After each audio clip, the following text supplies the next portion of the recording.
স্বাধীন বাংলাদেশে প্রথম নিষিদ্ধ বই তসলিমা নাসরিন রচিত লজ্জা। ভারতের বাবরি মসজিদ ভাঙার পর হিন্দু মুসলিম প্রেক্ষাপটে 1993 সালের শুরুতে আসে বইটি। 6 মাসের মাথায় 11 জুলাই সরকার সেটি নিষিদ্ধ করে। এর আগে বিক্রি হয়ে যায় প্রায় 50,000 কপি। ভারতের কয়েকটি রাজ্য, নেপাল, শ্রীলঙ্কা, ভুটানেও বইটি নিষিদ্ধ হয়। অবশ্য পরে তা বিক্রি শুরু হয়। এখন অনলাইন থেকে বিনামূল্যে ডাউনলোড করা যায়। 2003 সালে তসলিমার আত্মজীবনীমূলক উপন্যাস ক প্রকাশের পর সেটিও নিষিদ্ধ হয়। এই বইয়ে তিনি বেশ কয়েকজন পরিচিত লেখক, শিল্পী, সাহিত্যিকের সঙ্গে সম্পর্কের কথা তুলে ধরেছেন। তারা সবাই নিপীড়নের অভিযোগ অস্বীকার করেন। এদের একজন তসলিমার বিরুদ্ধে 100 কোটি টাকার মানহানির মামলাও করেন। মামলাটি নিষ্পত্তি না হওয়া পর্যন্ত বই বিক্রিতে নিষেধাজ্ঞা দেয় আদালত। পুলিশ সব বই জব্দ করে, তবে 2015 সালে মামলাটি খারিজ হয়ে যায়। একই সময় বইটি কলকাতায় প্রকাশ হয় দ্বিখণ্ডিত নামে। সেখানেও আদালতের আদেশে তা নিষিদ্ধ ছিল। পরে বাজারে ছাড়ার অনুমতি দেওয়া হয়। লজ্জা বা ক ছাড়াও তসলিমার একাধিক বই নিষেধাজ্ঞা পেয়েছে, নিষিদ্ধ হয়েছে একাধিক দেশে। পেশায় চিকিৎসক এই লেখকের বিরুদ্ধে মামলাও হয়।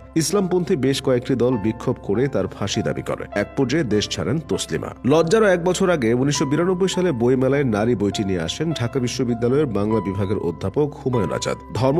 কথা উল্লেখ করে সেটি বাজেয়াপ্তে স্বরাষ্ট্র মন্ত্রণালয়ে আবেদন করেন ইসলামিক ফাউন্ডেশনের একজন কর্মকর্তা। 1995 সালের 19 নভেম্বর বিএনপি সরকারের শেষ কর্মদিবসে বইটি নিষিদ্ধ করা হয়। আদেশের বিরুদ্ধে আদালতে যান আগামী প্রকাশনীর স্বত্বাধিকারী ওসমান গনি। 2000 সালের মার্চে তার পক্ষে রায় এলে বইটি বাজারে ফেরে। তাতে লেখা ছিল 3.5 বছর নিষিদ্ধ থাকার পর পুনরায় প্রকাশিত। হুমায়ুন আজাদ বই লেখার কারণেই প্রাণ হারান।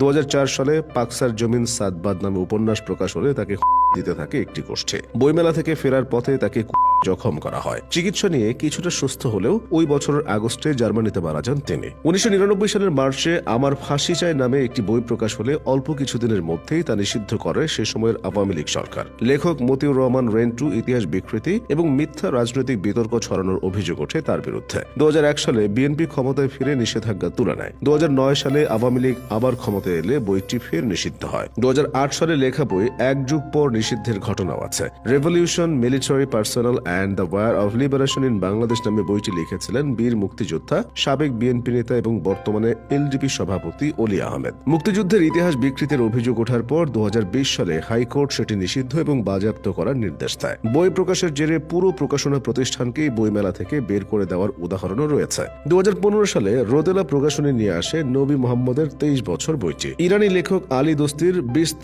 সেহসাল নামে বইয়ের অনুবাদ ছিল সেটি। ধর্মভিত্তিক বিভিন্ন সংগঠনের বিক্ষোভের মুখে রোদেলা প্রকাশনী বইটি প্রত্যাহার করে নেয়। এর 2 দিন পর রোদেলাকে বইমেলায় নিষিদ্ধ করে বাংলা একাডেমি। বাংলা বাজারের ইসলামী টাওয়ার থেকেও তাদেরকে উচ্ছেদের ঘোষণা দেন ভবন মালিক। এই বইটিও অনলাইনে ফ্রি ডাউনলোড করা যায়। 2016 সালের বইমেলায় ইসলাম বিতর্ক নামে বইটি বিক্রি এবং প্রদর্শনের উপর নিষেধাজ্ঞা দেওয়া হয়। 2023 সালে বইমেলা থেকে প্রত্যাহার করা হয় বাঙালির মিডিওক্রিটির সন্ধানে, জন্ম ও যৌনের ইতিহাস এবং প্রেসিডেন্টের লুঙ্গি নাই। তবে বইগুলো বাজারে কিনতে পাওয়া যাচ্ছে। ব্রিটিশদের বিরুদ্ধে তির্যক লেখনের কারণে ব্রিটিশ আমলে কবি কাজী নজরুল ইসলামের বেশ কয়েকটি বই নিষিদ্ধ করা হয়েছিল।